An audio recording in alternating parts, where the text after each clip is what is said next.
994.0, the talk of Central Queensland. Well, one thing that's certainly been talked about recently is the housing prices in Central Queensland, and it's going to be no shortage of conversation heading into the state election. Joining me on the phone is James Ashby, the One Nation candidate for Keppel. James, good morning, mate. How are you? Yeah, morning, Tom. I'm pretty well, mate.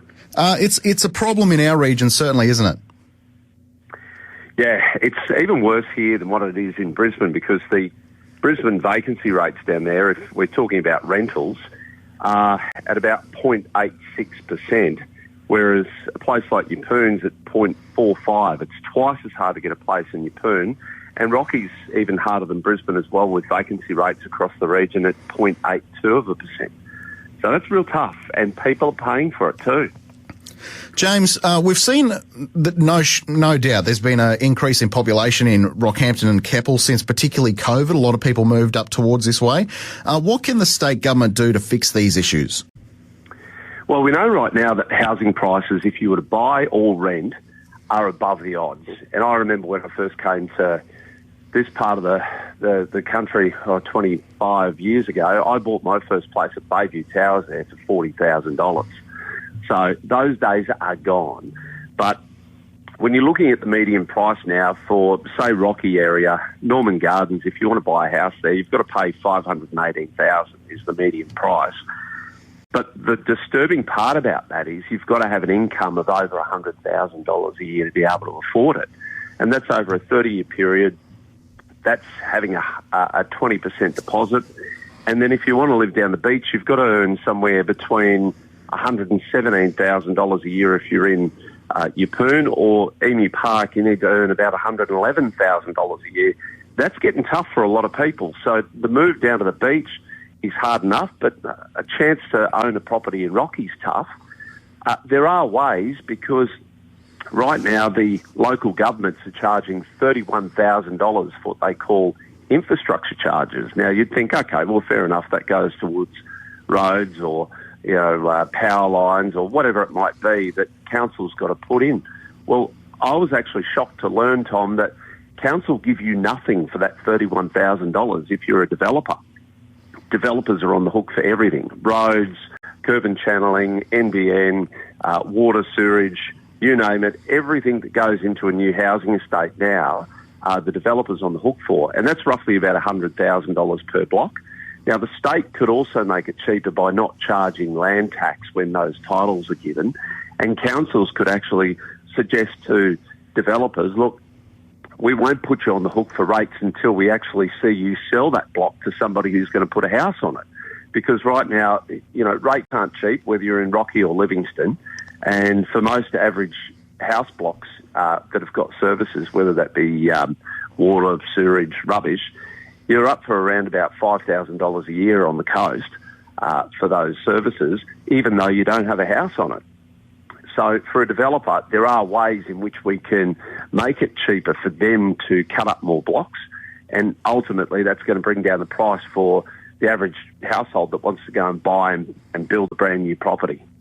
And James, it's not only that, it seems to be a constant struggle for anyone to do anything in the housing market at the moment. You mentioned there the minimum incomes required for people. Well, the people on those incomes that are even a chance of getting somewhere in the housing market have just been slapped in the face at a federal level with stage 3 tax cuts. So it's this constant uphill climb for anyone who wants to do anything in the housing market whatsoever. Well, it is. There's that, and there's also population growth. Like, if you have a look at Queensland last year, we had an increase of 138,000 new people coming to the state. And then, as part of that, you might think, oh, well, these people have moved up from Victoria or New South Wales. No, that's not the case. 84,000 of them were overseas migrants. Yep. And they're all challenging one another, including those people who are born here, for housing stock. So what's it doing? Well, it's driving the price higher and higher. So there is this compounding factor that has been brought on by federal, state and local government that is just hitting everybody in the hip pocket, and yet they all want to bang on about how they're going to help with cost of living. They're not doing that at all. They're making it tougher for the ordinary person to get by in life. And, Tom, I feel sorry for people who are on minimum wages or say, for example, you're on $50,000 a year. you're going to be up out of your 50,000. You'll lose 7,000 in tax, leaves you about $825 a week. And when you look at the rental prices around this region now, you're going to lose over half of that salary just putting a roof over your head. And that's before the bills, that's before food, that's before fuel to get in your car and go to work every week. It's just disgusting that governments think that they're trying to help people around this region. They're not. They're making it harder.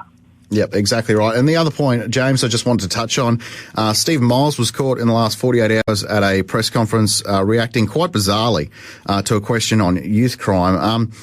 It's a topic that's dominated discussion in our region, particularly with the regional committee hearings announced recently with the Youth Justice Reform Committee not coming anywhere near central Queensland. The closest that they're coming is Toowoomba.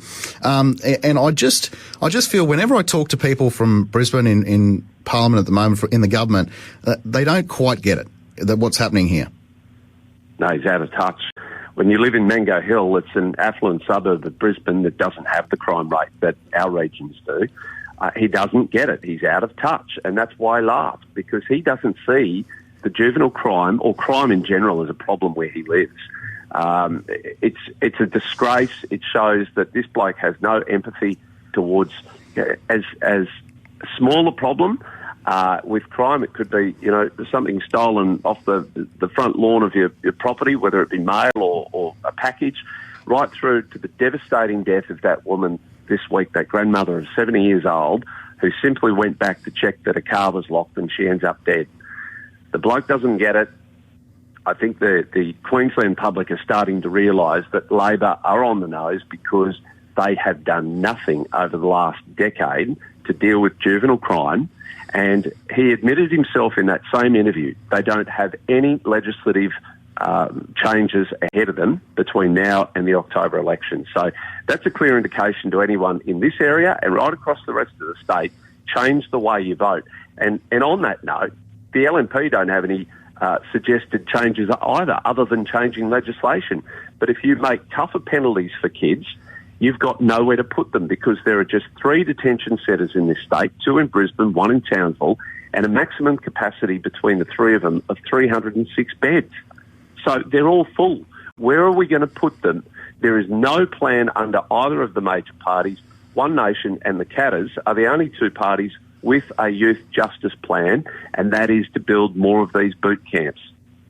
James Ashby, One Nation candidate for Keppel. Appreciate your time this morning, mate. I'm sure we'll speak a lot more heading into the state election. Thanks, Tom. You're listening to 990 400.